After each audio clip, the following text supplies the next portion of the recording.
electric highway a couple of times. For my audience, could you define what you mean by electric highway? Well, you'd be better. You could answer that better because you're much more advanced. I just do word processing, but we all have email, we all have Twitter, we all have cell phones. That's the future. Hmm. And to the extent that we can, we have to be able to live locally, trade locally, and communicate universally. Hmm. Interesting. Okay. So with that though, are there ways that you're looking into that would allow people to I guess travel globally but more efficiently? Is that part of kind of what your research has been, or not so much? I don't know how many people you're going to get on a plane again. We hope that at least they're going to take the middle seat out so we have a little bit more spatial distance. Can we pack in like sardines again? I don't think we're going to be willing to do that. Yeah. I think a lot of that kind of thing is just going to be over. Hmm. And so we're going to be forced just by a sense of self-preservation into more communication this way. Hmm. Sure. So I also want to in your research, I want to talk about your North Star. So in the way that say like the world is shifting and we're watching, pollutants rise, or right now pollutants decrease because we're traveling less. What types of things are you looking at to decide whether or not we are doing better or doing worse, pollution wise? Well, again, we have this moment, and it is just a moment. They're already talking about going back to work and releasing everybody. This may only be a 3-month window in which we get our alternative future and say, okay, this is where I want to go. And that has to be the way we collectively decide to go. Mm-hmm. And that is the route out. By the way, I have to tell you something.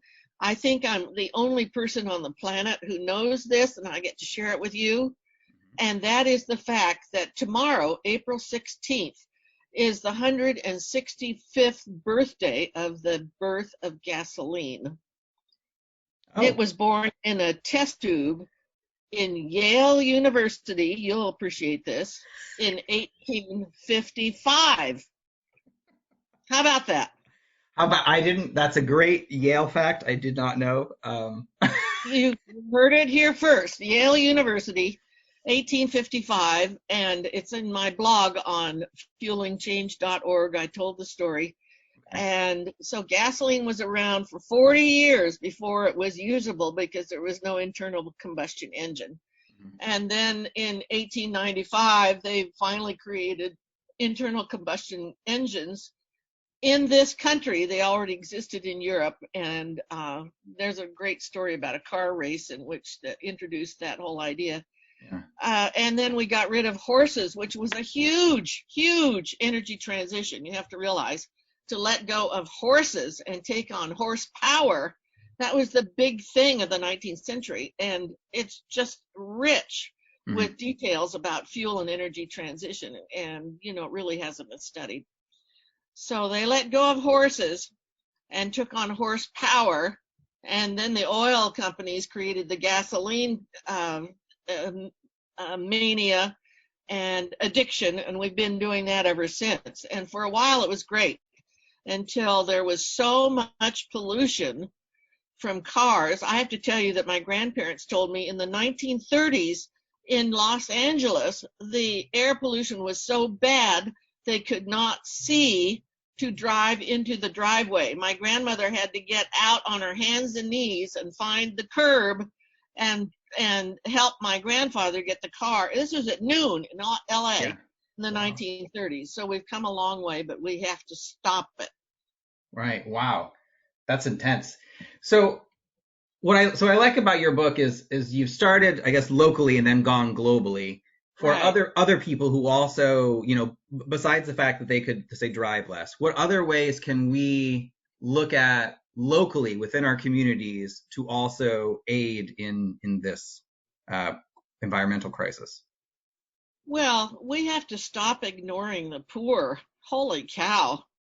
I mean, that is a crisis waiting to happen. Those people are being patient. We have them so well trained.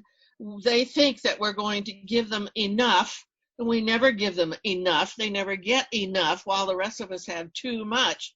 And there comes a point at which they're going to stop waiting around, and they're going to become citizen armies and start organizing into rebel crowds to get enough. I mean, that's so immoral. And for some reason, we just can't seem to make it happen. And dropping off a bag of groceries is not going to help. We have to legislate our ways out of this. We have to organize our way out of this, or the poor are going to come get us. That's the other side of this coin. And they're already suffering disproportionately in the coronavirus. Mm-hmm. So that's very plain. We cannot let this continue on like, oh, gee, I just don't know what to do. Sure. Okay.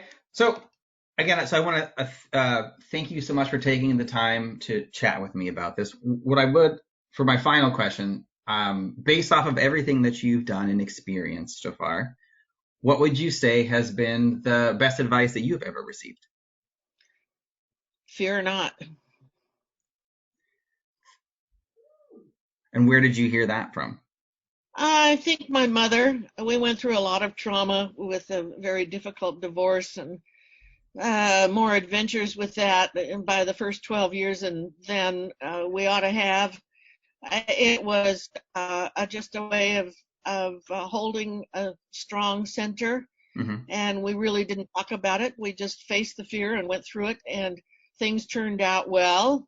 And I climbed Morro Rock when I was 12 years old. I don't know if you know Morro Rock. It's in Morro Bay, California. It's 581 feet tall, basalt rock. And I wasn't afraid. My brother and I climbed it. We'd never done anything like that before. And I don't remember my mother saying, hell no. And so we just climbed it one cold Saturday in December and got to the top and looked out. And I think I got a sense of myself then that was amazingly fortifying. And then we climbed back down, and then we went to our little beach trailer behind the sand dune. We had no electricity, had no running water, had no toilet. We had a outhouse out back. We pulled up our little table with a wobbly leg underneath and lit our kerosene lamp. It had something to eat, did our homework, and we topped it off with some Agatha Christie that we enjoyed reading. And, that was a phase in our lives, and we were never afraid. We were never despondent. We just thought, we're going to get out of this. I don't remember even talking about getting out of it. We just did it. Mm-hmm. And I think from there I got the sense that both my brother and I graduated from college. I went all the way through graduate school, all on my own. And it just was a sense of being strong and centered, and that we had every right to improve ourselves. Wonderful. Yeah, that's great. So Twyla, again, thank you so much for taking the time today to chat with me. If the listeners would want to buy your books, see more of your writing, or contact you, where is the best place they can go for all of that? They can go to fuelingchange.org. I have a very pretty website, and I use the word advisedly. I have a lot of good blogs on there. And otherwise, they can go straight to Amazon and get Fueling Change, How We Created Climate Change, One Fuel at a Time.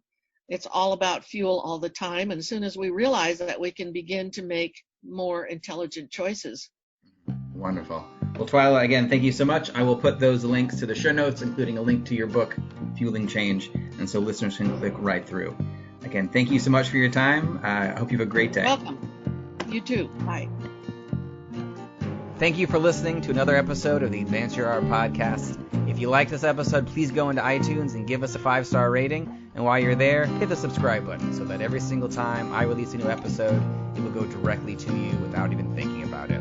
If you're interested in hearing older episodes, please go to advanceyourart.com, where you can find the catalog of everything I've done so far, as well as contact information and projects I'm working on. Thank you again, and have a great day.